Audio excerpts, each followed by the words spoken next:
And at the time, that officer, Sean Wallace, got a $500 bounty for that. A bounty. Well, that's what I call it. He But was- they called it decompression money. So he was. Oh, because he was so in a state of shock, or he was so, I forgot what they call it. But Right. anyway, I put up a big fight about that. Within 6 months after that, we had that stopped. The policy of the I think they still do it, but in a different way. See, before, the officer would just walk in and say, "All right, I killed somebody.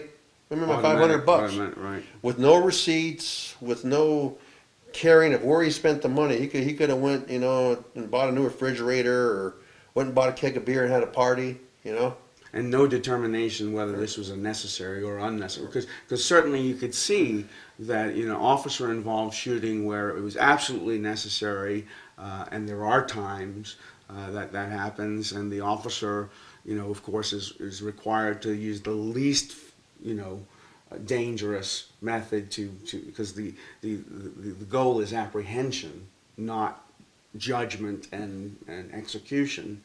But certainly, an officer who is doing their job in the line of duty properly and has to engage in that kind of force and causes a serious or fatal harm, that's going to take an emotional toll on them, certainly. But to not distinguish between justified and unjustified and give money rewards seems to be a very perverse. It was, and believe me, the whole country found out about it. Yeah. Because that year, when they found out about it, was just perfect timing, because there was a football team at that same time, the New Orleans Saints, and their whole staff had got sanctioned for bounties. Right. For bounties, they're telling the player you put a hurting on that player, you're going to get so much money if you knock out his knee or something like that, Right.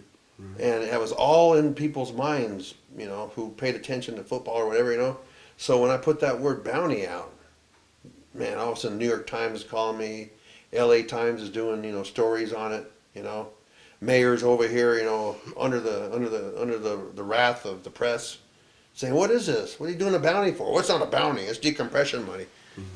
So anyway, so they had to get rid of it. And but anyway, so Sean Wallace got that for killing my kid. He also got 3 or 4 days off with paid leave, which they all get, killing my kid.